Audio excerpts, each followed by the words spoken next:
everybody, Sam Strains here, welcome back to the Railway, lovely to have your company of course. And recently I've had a few comments asking me if I'll do some more express reviews, so that's exactly what I'm going to be doing today. And as you can tell, I'm going to be looking at these today, which are the lovely Triang dock shunters. Now these are actually very old fashioned. Triang first brought these out in 1958, and I think the first one they brought out was a black one, just like this. And I would normally give a little bit of history on the locomotives in reviews, as I normally do. And even though these might look a little bit like different, real life locomotives, apparently they were quite fictional, but nonetheless the models themselves are very interesting. So they actually made these in a few different colours. As you can see, I've got a black one, a red one, and I think they also did a yellow one. So I'll show you the black one first. This is one of the first ones they did in black, and of course they also did a big variety of numbers, some of which are quite rare, but this one is number 5 and that one isn't particularly rare.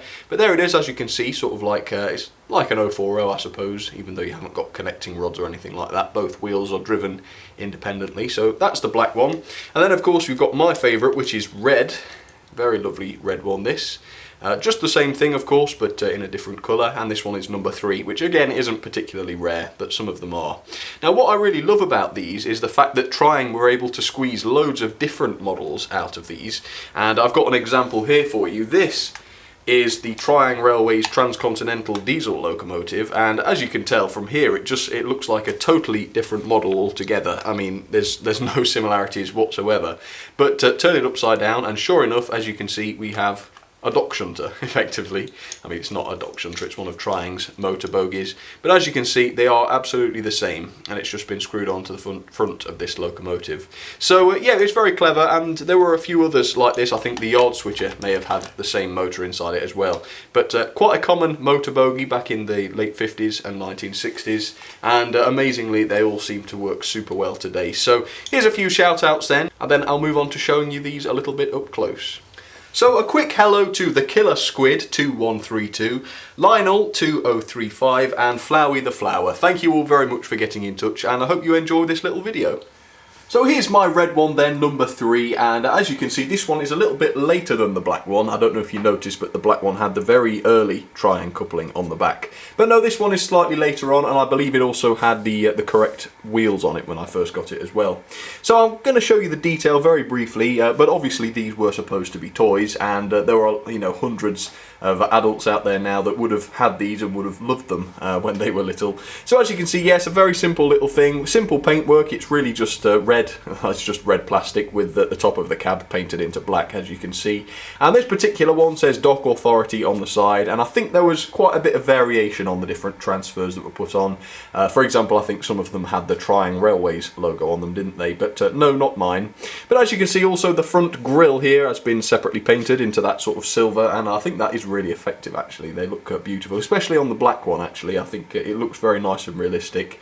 And as you can see, you've got a little sort of separately fitted metal, I don't know what you'd call it, eye just here, and behind there is a light. Now originally that would have been a bulb of course, but I have put LEDs into these which are super bright, so that when we put the lights off they really do light up the track in front of them, which probably isn't very realistic, but it's quite entertaining. And because these are toys, I think entertainment factor is quite important.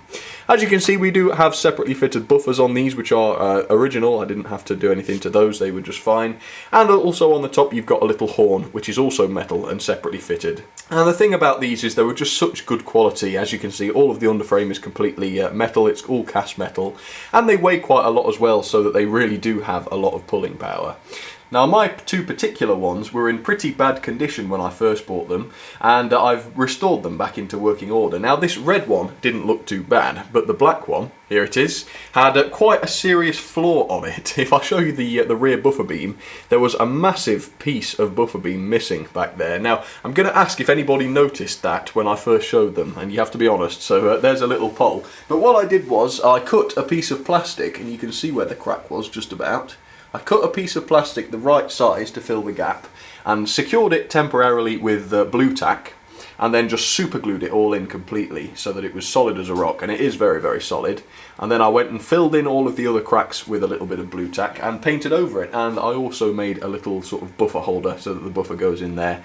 Obviously it doesn't look quite right when you look at it up close, but the idea is that it isn't too noticeable, hopefully. So yeah, that's the kind of fun thing you can do with these. If they're in bad condition, don't let it put you off. Obviously it's never going to be a realistic model, so have some fun and see if you can't return them back to what they used to be, which is a toy that worked and that would give people joy. And these do. I mean, these are just such great fun to run.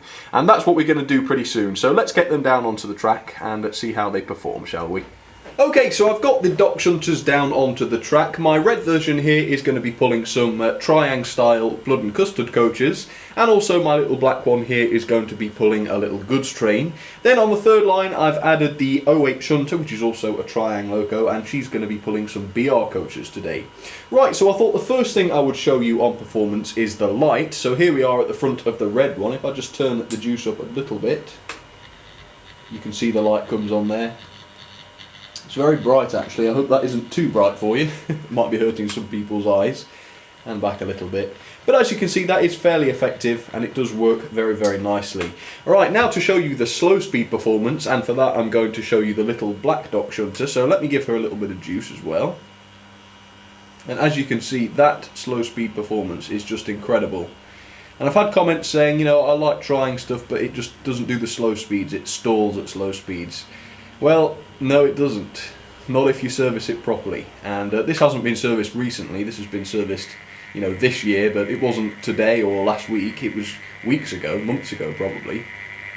And as you can see, that slow speed is just fantastic. And they're so powerful as well. You find that they just don't wheel slip, which is good and bad, because rather than wheel slip they tend to slow down and draw more current, which isn't great for the motors, but generally they're just fine if you don't overload them. So okay, let's get them started then. Let me send this black one off at a good speed. And let's start the red version as well, and you'll see just how powerful they are. I've given them quite big trains, as you can tell. And last but not least, the 08 Shunter, which is standing in today just to do a little bit of running. So enjoy the running session if you can still hear me, and I'll talk to you in a sec.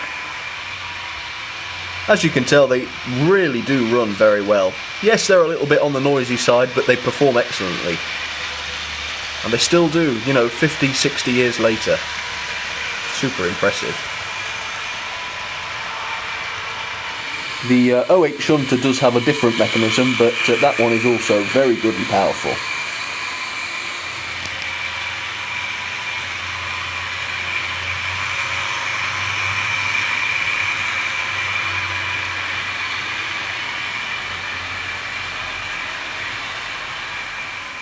Hopefully we'll get a nice shot of the lights as they come down here. Oh yes.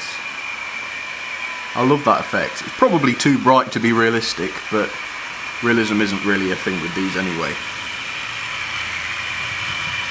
But very attractive looking anyway. And I think it adds a lot, if it's a toy, to have a light on it. It does add a lot of play factor, I think, just to see it light up. That's always what I thought when I was little anyway. And unlike modern locos, as you can see, as she gets to this section, no real slowdown. Certainly no wheel slip.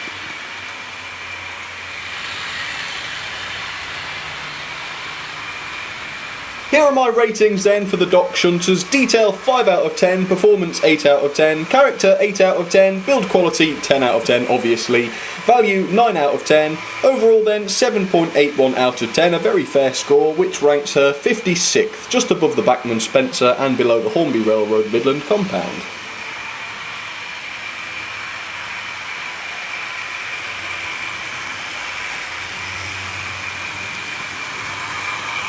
Okay then everybody, well I hope you enjoyed that. It was just a quick express video, but yes, I don't talk about trying too much these days, but that doesn't mean I don't love them, because I always find them to be the most fun to run and shunt with and pull trains. They really are just fantastic, so once in a while I do like to get them running on camera, because they run off camera quite a lot obviously.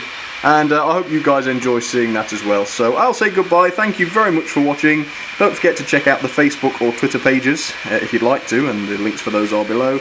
And that's it. Thank you everybody, see you next time. Bye!